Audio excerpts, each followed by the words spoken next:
The gang is all here, and we are closing out the month, the week, the quarter in the financial markets. We have inflation data to discuss. We have a government shutdown looming. All of that and more today on Money Never Sleeps.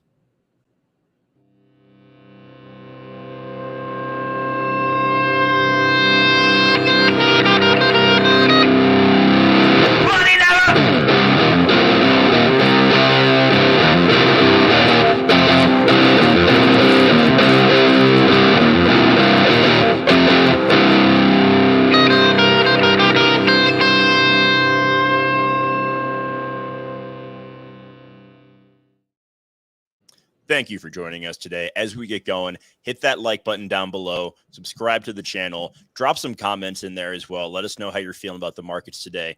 Nothing that we say is financial advice. House, Kevin, myself, not financial advisors, okay? We're a few guys who love being involved in the markets, but please do your own research before making any buys or sells. Fellas, it's a big day, so all three of us felt like we needed to be here. I love it. House, Kevin, how are you guys doing this morning? What are you feeling in the markets as we close in on the last half hour of the trading day? You know, we got this shutdown coming up. We got inflation to discuss. There's a lot going on. It's been a volatile week, but what has your attention right now? Let's go to Kev first and then down to Mr. House.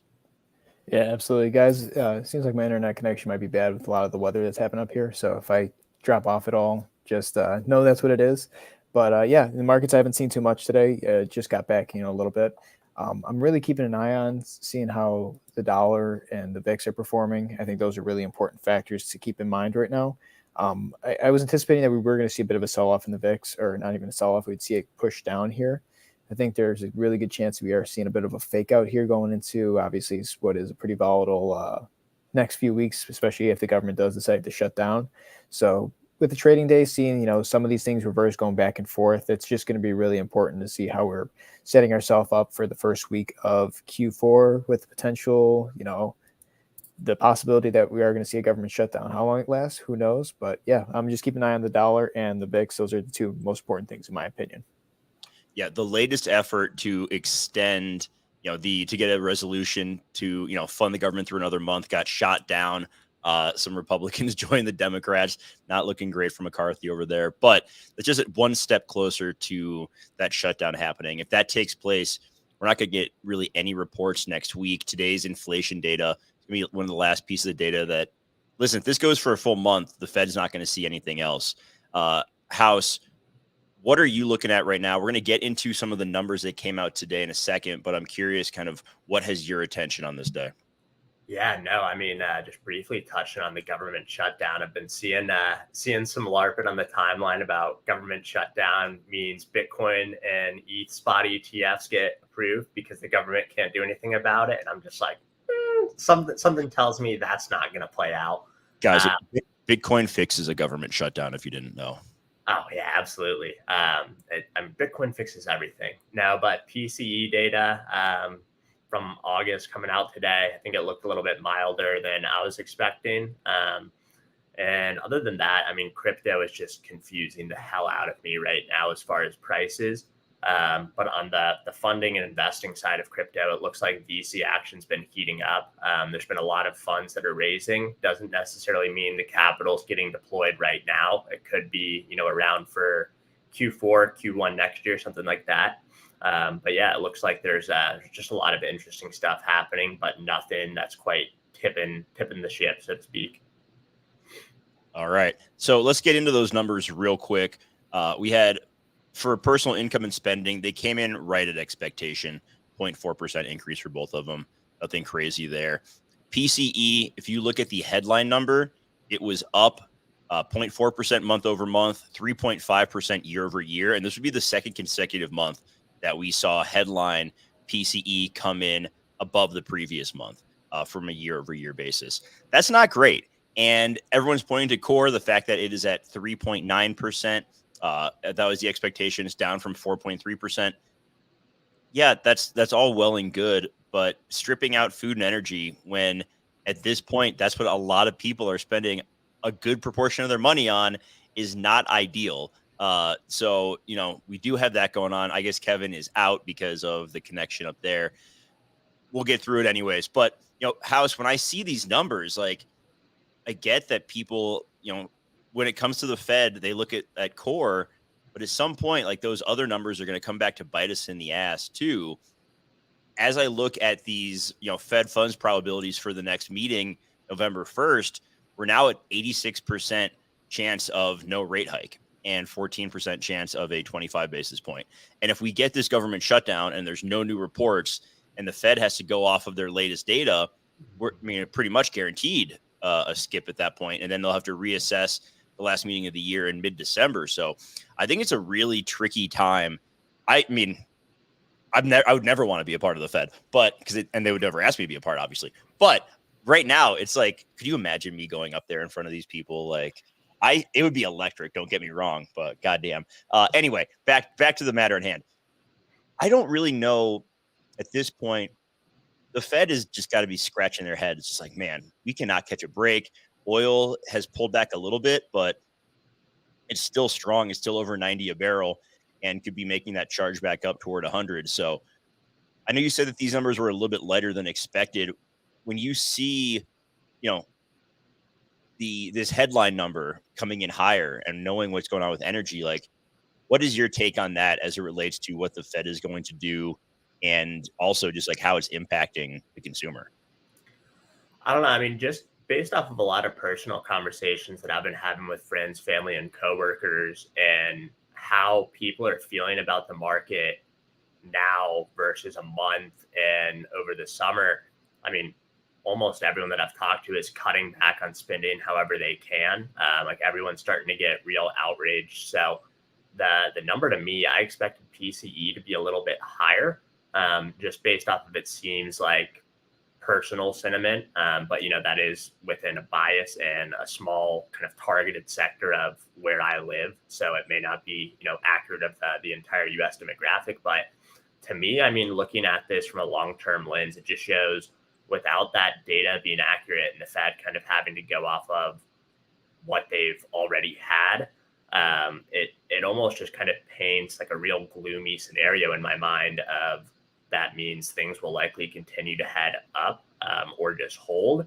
And if we're not getting the proper reaction to, any sort of market volatility or major news because the government's just not functioning, that could ultimately lead to a lot of things to tumble. But at the same time, it's like from an investing standpoint, where do you place your bets, right? Because could this government shutdown just end all of a sudden and then you've already placed bets prior in the market? Or does this get dragged on? And then at what point it's like, well, when does it settle, right? So it's just a lot of chop and uncertainty that I feel like we're going to see people starting to place bets and, could get wrecked very easily if there's a quick turnaround that's made for some political agreements. And that's ultimately what's holding back this shutdown is, some minor flyer on a bill, some sort of pork that's like, well, we want an extra 150,000 for our municipal park system. And it's a bill about like crypto spending legislation.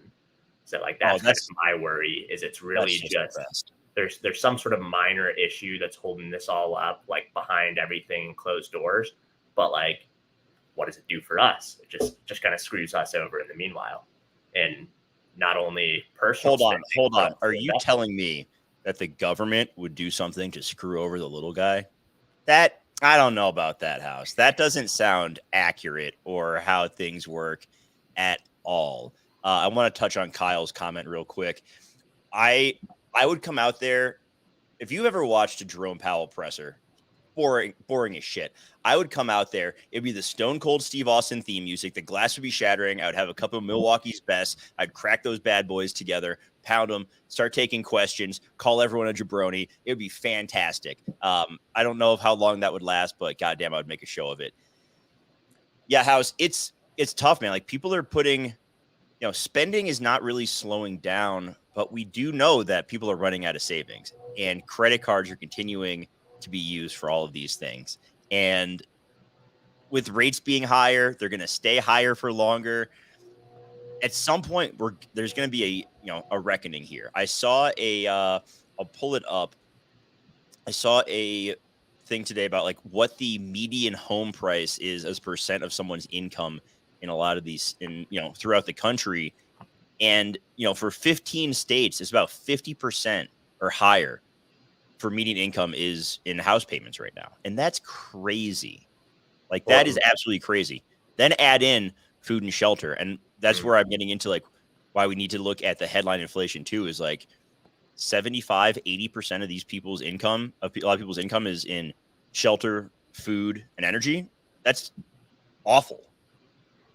Yeah, and I mean, if you look at the Canadian housing market and their mortgage rates too, because we've been floating some of those numbers in our group chat, it's something like 70% or 80% of Canadians can't afford a mortgage right now because the median income required is like something like 175 to 185,000 Canadian dollars. And that's like 85 or 80% of the country's population doesn't meet that requirement right now. So, what do you do when you can't get a loan, you can't afford housing, and then you have to figure out, okay, well, if I can't do that, where am I going to put all these other things that I need to buy to survive, right? Like you're missing out on your hierarchy of needs at that point. Yeah, I also saw, here in the US, the average mortgage payment is $2,900 a month, and the average rental property to rent is $1,900. So it is like way more expensive to own a home now. If you're getting in if you got in at rates in the fives or higher, like, it's brutal. We're heading toward 8% mortgage rate. We haven't seen that in decades.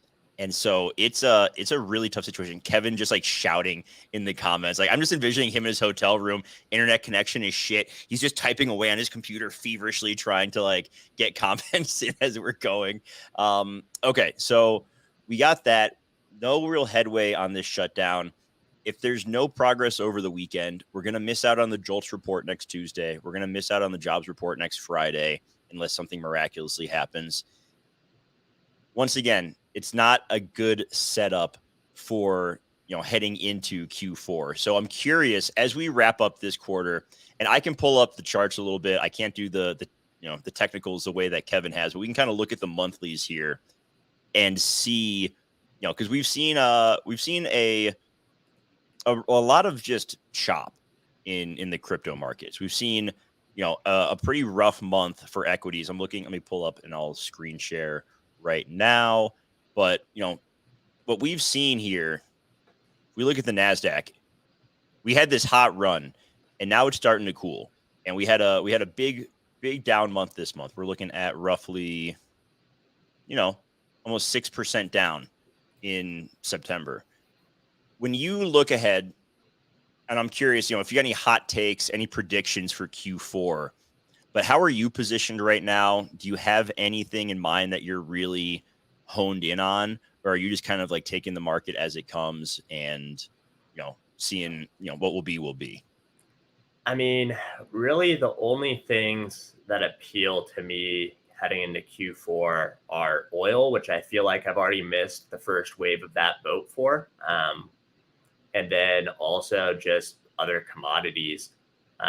Looking at some projections and, speaking to some friends and asking, what does your forecast look like sales wise for Q4? What are you projecting financially? And just trying to gauge like where are companies headed from small businesses to Fortune 500s. And it seems like most people aren't projecting strong Q4s. Now, again, like small sample size, but I think it makes a lot of sense because of this lingering uncertainty. And as a result of that, I'm really just keeping my cash on the sidelines. I think if I see some sort of indication that everything's going down, probably hedge in some gold, hedge in some oil, because I think, in times of crisis, which not trying to really raise that bull sign, right? But, like if you look back at the pandemic and you look at what rose in value during something like that, just trying to piece together what's valuable to the retail consumer when you have to pinch pennies, right? So thinking about things like oil, natural gas, where you're going to need to drive your car, you're going to need to power your home, you're still going to need food. So whether that's through a meal delivery service like Blue Apron, or whether it's through grocers themselves, right? And trying to figure out like, what are those valuable things that consumers can't live without, which companies are providing those services or goods and have the strongest chance to make it through economic turmoil, and really just place my bets there once there's some sort of, like the shroud of mystery amongst the market has started to unveil a little bit less. Yeah. You know who's going to do well during this? Costco. If you don't have a Costco membership or you're not splitting a Costco membership with some friends, get yourself a Costco membership. All right. That shit will save you so much money. It's money you can put into crypto, equities, whatever that will grow over time. Like you can go get that $2 hot dog if you need a meal during the day. Costco started selling gold bars, and they can't even keep them in stock because people are like buying them as quick, like within hours they sell out. It's wild out there in Costco, man. You can go get a TV, solar panels, and a gold bar if you want to. Like, and a rotisserie chicken for $5. Now, granted, those aren't the best chickens in the world, but goddamn, that's a hell of a deal. I mean, I gotta wonder. I saw they were stocking gold bars. I gotta wonder what the bulk buy discount is on gold bars, because my protein powder in bulk, very cheap relative to single price. Same thing with the wine there. If I can buy gold in bulk at a pretty big discount, I mean, heck, they could take over from, what is it, Barrick Gold, other miners. I mean, if you're taking gold in bulk and discount, not a bad place to look. One more thing with Costco, their pharmacy. We had to get some medicine for our dog. It was going to be $190 for a month's supply of this medicine at Walgreens, $14 at Costco. Like, get the fuck out of here. Like, come on now. So, if you're not about that Costco life, then, you must have a net worth that is just sky high if you're too good to save that money at Costco. Okay. So I just had someone DM me. We'll leave them unnamed for now, but they wanted us to mention you can buy coffins at Costco as well. So, just they got the full inventory. Never ceases to amaze. You can buy cruises through Costco. Like, it's everything, man. It's everything. Did they really pump up the price of the hot dog to $1.99 though? I thought I saw that they. I think that was. I'm pretty sure that was fake news. At least. That was a deep fake. Yeah, at my local Costco, as of last week, it was still $1.50. But I think that really may be like the true lagging indicator of if shit does hit the fan. Like, I think my favorite article that I ever read and also used in an academic piece for school was referencing the Costco chairman when the new CEO wanted to change the price, and he sent him back, do not change the effing price of the effing hot dog or I will effing kill you. And ever since then, it really is America's stable coin, more so than USDC.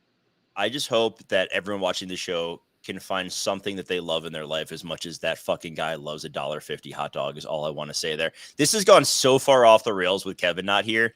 But you know what? It's okay. That's what we're here for. As we were watching the markets wrap up, there was some volatility earlier in the day. It feels like it's pretty calm at this point. Let's look at Bitcoin for a second here. It's still in this choppy pattern, right, House? Like it got above 27K. It pushed back below it just a little bit. I'm not one of these believers in the Uptober thing. I will say I wouldn't be shocked if Q4 isn't, in totality, a positive one overall. I think that, we didn't get the Santa rally last year. I think there's a decent chance that we could this year. I don't know how if that's going to sustain into the new year very long, but just my inclination is that we see, Q4 being better than maybe some are anticipating before shit can get really weird early next year. Because I don't think, listen, man, this whole like soft landing thing, I think that's a pipe dream. Like, let's just be real with it. And maybe that begins in Q4, or maybe it's delayed until Q1, Q2 of next year, once the Fed has to pivot on rates. I mean, as I look at it now, like I said, 86% chance they don't raise in November, and the markets are pricing in 64% chance that they don't raise in December either. And you can even look all the way through next year at what like the Fed, the funds probabilities are expecting it to be. But that's what I'm seeing. That's what I'm thinking at the moment.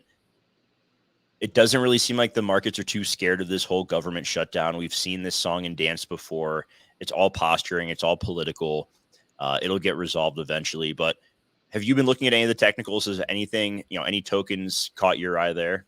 I mean, I think I'll speak for Kevin and myself since Kevin's not here to say it. I mean, if you look at the hourly on Bitcoin or ETH, you can definitely see, CZ and Justin Sun playing their little game. Last few days, last few weeks, last few months. I mean, it just holds up. Just outrageous volatility. There's been some stable coin prints on the back of it. So yeah, I mean, it's really tricky. I hit a few shorts, got wrecked on a few other shorts, hit a few longs, got wrecked on some longs. Like, I don't know. It's the Bitcoin and ETH markets have both just been moving real weird and also trading at real weird hours. But one thing that I've been seeing, because Kevin talks about it every week, so I feel like I got to start paying attention to it. Yeah, love the 4 Safu, fun Safu. But actually, the dollar index is, I saw something this morning that it's looking to close its 11th straight weekly gain, which I think is really interesting. So it seemed like it was in a battle. I'm not sure where it's at now, but that was something that I felt like, with Kevin being gone, we needed to highlight in his absence. Yep. It looks like it's getting ready to close 11 weeks of gains here in about 3 hours. If we go to look at the monthly as well for the dollar, a real strong month in September, off the back of a solid August as well. Maybe we continue to see that roll up. Euro dollar is very little change at the moment. The UVIX has been, I know Kevin has deployed more in there as well. I like that play on his part. I still think is short of the QQQ.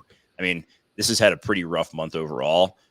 We said, I believe back around August, that was a good opportunity. We believe that the QQQ is going to have a little bit of a pullback, and it has done that so far. Kevin saying closing above 105.69 is important. I'm assuming he's talking with the DXY, and it looks like that is a very high probability there, being at 106.165. Anything else on the charts that you want me to pull up that you've been keeping your eye on? Nothing too much in particular. I've honestly been trying to keep my eyes off the charts because of just getting wrecked back and forth. I mean, honestly, I ultimately ended up breaking even, but it was just like, I finally figured out the market. I've cracked it. CZ and Sun are gone. They've went to bed. And then right as I finally hit that euphoria, it just like, oh, there was just a TUSD print. Well, liquidation incoming. Time to hit the stop loss. So, buddy, you're playing a dangerous game there, my man. As soon as you think you've figured out the markets, it's a cruel mistress, buddy, and it will smack you right back down and humble you very quickly. No, but there actually are 2 things that I have been looking at, which have been pretty interesting, both crypto tokens. So the first is Chainlink. Link's been on a heater pretty much, I want to say, since like early September, late August. After they had a drop, they're back up to above $8. And I think a lot of that is coming off of some recent advancements in the CCIP, which is the cross-chain like inter-protocol system that allows the oracles to function within Chainlink. So that's been one that I've been keeping my eye on. Link Marines have been going crazy on the timeline. The other one is Prime USD, or not Prime. I think it's just Prime, not Prime USD. So Prime, if you haven't heard of Parallel, the card game, Prime is the native token of the Prime Echelon Foundation. So essentially, it's a Web3 blockchain-based card game.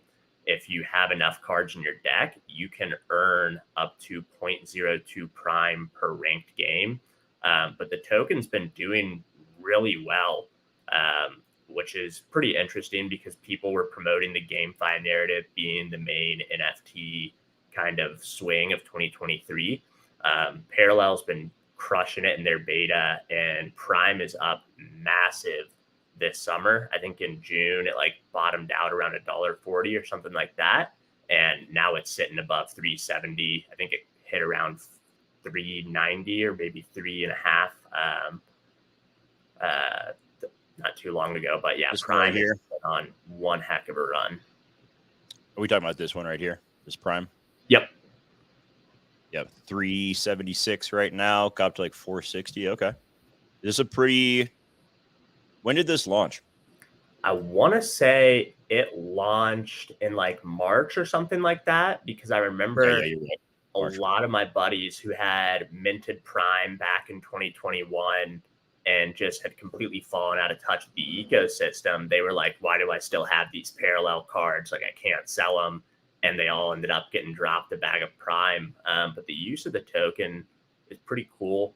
You can use it in game for various syncs in a way that's reasonable, that as someone who's been playing the beta, I would spend the token I earn on this and not just cash out straight to USD, which I think is one of the big issues with gaming tokens. Is when you have a play to earn game, you have to make sure your tokenomic model doesn't directly incentivize people to cash your token to USD and just play because they want the token, and not play it because they think it's a fun game and the token is the reward. Interesting. Okay. Anything else that has been catching your eye? Otherwise, we are going to wrap this bad boy up. If there was some more volatility going on, I'd say we could stick around, but I think we've seen everything that's going to play out in the markets today. We'll be back on Monday, kind of see what is going on in the markets there. No Kevin, but we'll do something quick, and then I'm going to be on vacation after that. But it's going to be a fun start to Q4. It's been a good, Q3 has been bloody overall, but I'm feeling good about how us as a group are positioned. I think right now it's about, preserving your capital, seeing things clearly, not getting caught up, not getting too high, not getting too low, and not getting impatient, right? Like, this is, you can't force things to happen in the markets. No one on this show or watching this show is a market maker. So we are at the mercy of a lot of external forces, and just being patient is the best thing you can do, especially that's tough, especially in crypto. When it's a 24/7 market, people get impatient. You just got to stick it out. Okay. Like, the big returns will come. It's just a matter of waiting for the right time and not losing your head. So that is my piece of advice as we wrap this thing up. Any final words, House? Yeah, a wise Daniel Matea once said, the markets will remain irrational longer than you can remain solvent. So just keep that cash tight in your pocket and don't let it go. Yep, he's definitely the first person who ever said that. All right. Appreciate everybody for watching. Kev, stay safe out there on the East Coast.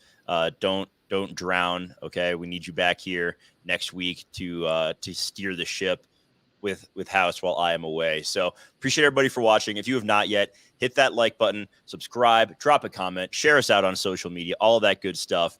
Randy, Kevin, Riggs, anyone else who is watching, appreciate you very much. It does mean a lot when you guys tune into our show. So have an awesome weekend. Stay safe in the markets, and we'll see you next time.